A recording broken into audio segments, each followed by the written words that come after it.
প্রিয় দর্শক, বাংলা ব্যান্ডের চ্যানেলে আপনাদেরকে স্বাগতম। আজকে আমরা ইরান আমেরিকা যুদ্ধ নিয়ে কিছু কথা বলবো। ইরান আমেরিকা যুদ্ধ তৃতীয় সপ্তাহে পড়ল। এর মধ্যে ইরান হরমুজ প্রণালী বন্ধ করে দিয়েছে। আন্তর্জাতিক তেলের বাজার অস্থিতিশীল।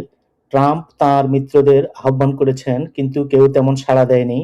এর মধ্যে ইরানের নিরাপত্তা প্রধান আলী লারিজানিকে হত্যা করা হয়েছে। বিদেশের সাথে সাথে আমেরিকাতেও ট্রাম্পের যুদ্ধের সমালোচনা হচ্ছে। মার্কিন যুক্তরাষ্ট্রের ন্যাশনাল কাউন্টার টেরোরিজম সেন্টারের পরিচালক, একজন অবসরপ্রাপ্ত গ্রিন ব্যারেট এবং প্রেসিডেন্ট ডোনাল্ড ট্রাম্পের দীর্ঘদিনের সমর্থক জো ক্যান্ট বলেছেন যে তিনি ইরান যুদ্ধের কারণে পদত্যাগ করছেন।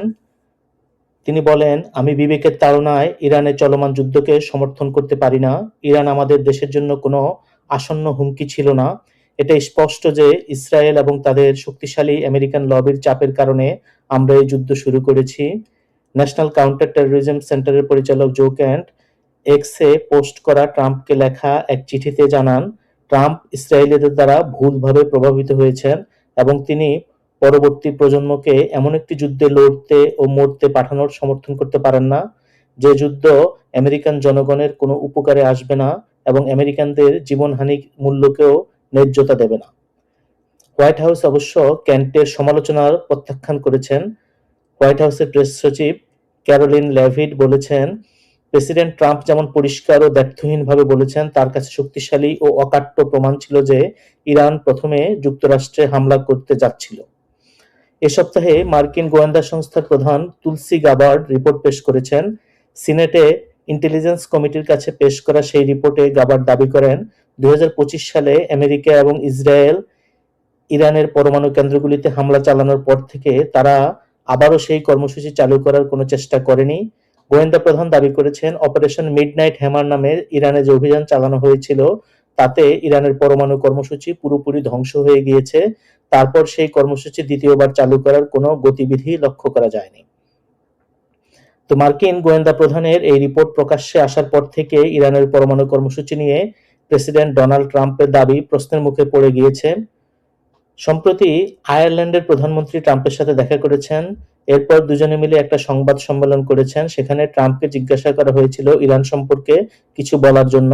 ট্রাম্প বলেছেন, আমরা এই যুদ্ধে ভালো করছি। আমরা চাইলে 1 ঘন্টায় ওদের বিদ্যুৎ ব্যবস্থা শেষ করে দিতে পারি, তেলের রিফাইনারিগুলি গুড়িয়ে দিতে পারি।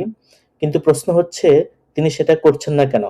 এবং উত্তরটাও খুব সহজ, কারণ ট্রাম্প ভালো করে জানেন যে ইরানের বিদ্যুৎ বা তেলের রিফাইনারিগুলি ধ্বংস করা মানে হচ্ছে মধ্যপ্রাচ্যে থাকা আমেরিকার সকল স্থাপনা শেষ হয়ে যাওয়া এবং আরব মিত্র দেশগুলিও তখন মহাবিপদে পড়বে। তবে মজার ব্যাপার ঘটছে, এরপরে ট্রাম্প বলেছেন, ইরানের বিরুদ্ধে যুদ্ধে রাজি করাতে মার্কিন কূটনীতিকদের নির্দেশ দেওয়া হয়েছে। ইরানকে যদি ট্রাম্প 1 ঘন্টা শেষ করে দিতে পারেন, তাহলে অন্য দেশগুলিকে রাজি করানোর এই মিশনে কেন নামতে হচ্ছে?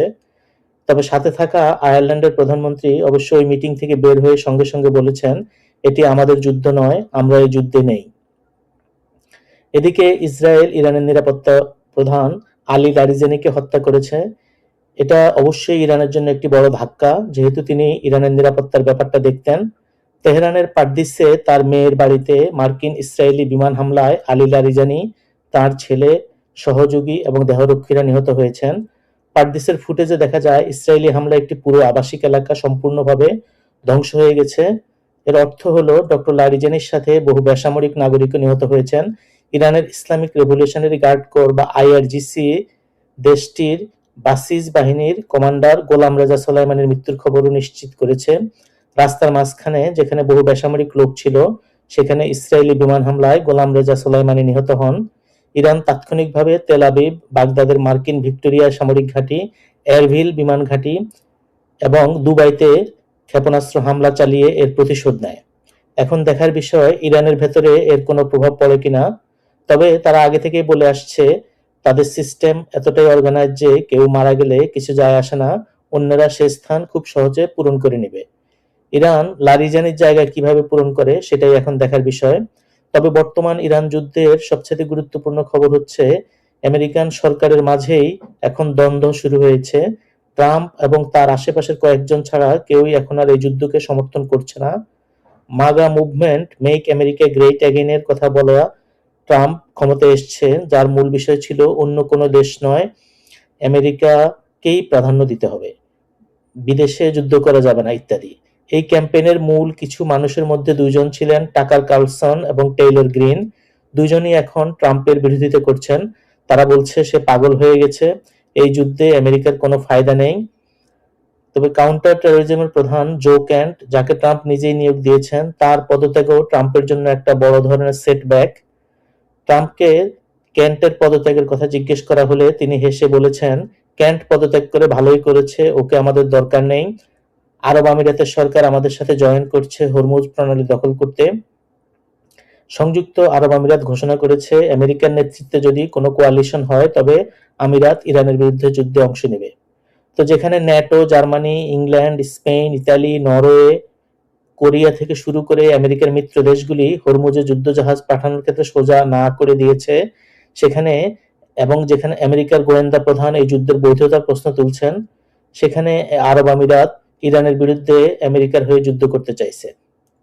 তা আলী লারিজানির হত্যাকাণ্ডের পরপরই নেতানিয়াহু আরেকটি ভিডিও প্রকাশ করেছেন, যেখানে তিনি দাবি করেন যে তিনি ইসরায়েলের প্রতিরক্ষা মন্ত্রী, চিফ অফ স্টাফ এবং মোসাদের প্রধান ও অন্যান্য ঊর্ধ্বতন কমান্ডারদের সাথে ছিলেন।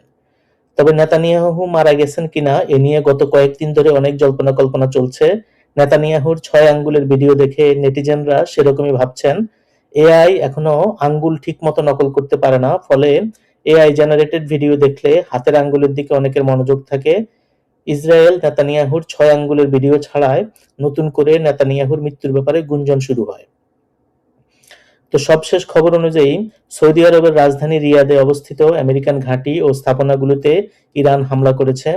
সৌদি আরবের রাজধানী রিয়াদে ব্যাপক ক্ষেপণাস্ত্র হামলার খবর পাওয়া গেছে এবং ফুটেজে বিশাল অগ্নিগোলা নিক্ষেপ করতে দেখা গেছে। সামরেফ রিফাইনারি এবং জুবাইল পেট্রোকেমিক্যাল কমপ্লেক্সের জন্য লোকজনকে সরিয়ে নেওয়ার আদেশ জারি করা হয়েছে। সৌদি পররাষ্ট্রমন্ত্রী অবশ্য কঠোর হুঁশিয়ারি দিয়েছেন। তিনি বলেন, আমরা যা দেখেছি ইরান তার পরিকল্পনা আগে থেকেই ঠিক করে রেখেছিল। এই আচরণ কোনো কাকতালীয় ঘটনা নয়, বরং এটি বল প্রয়োগ এবং মিলিশিয়াদের পৃষ্ঠপোষকতা এবং প্রতিবেশী দেশগুলোকে লক্ষ্যবস্তু বানানোর জন্য নিজেদের প্রক্সি সমর্থন দেওয়ার ঐতিহাসিক রেকর্ডেরই একটা সম্প্রসারণ। সৌদি আরব এবং এর সহযোগীদের যথেষ্ট সক্ষমতা রয়েছে এবং আমরা যে ধৈর্য দেখিয়েছি তা অসীম নয়। এটা একদিন, 2 দিন বা 1 সপ্তাহ হতে পারে। ট্রাম্পের লক্ষ্য এখন ইরানে গ্রাউন্ড ট্রুপ পাঠানো, কিন্তু দেশের জনমত তার পক্ষে নেই। এদিকে খুব তাড়াতাড়ি ইরান থেকে সরে যেতে পারেন এমন কথাও ট্রাম্প বলেছেন। তিনি পরস্পর বিরোধী অনেকগুলি মন্তব্য করেছেন, যার থেকে আসল সত্য উদ্ঘাটন করা কারো পক্ষে সম্ভব নয়। সেজন্য এসব কথাগুলো তার একটা যুদ্ধ কৌশল হতে পারে। ফলে ইরানের যুদ্ধের গতি প্রকৃতি এখনো সবার কাছে অজানা। একমাত্র ট্রাম্পই জানেন তিনি ইরানে কি করতে যাচ্ছেন। আজ এই পর্যন্তই। Thank you.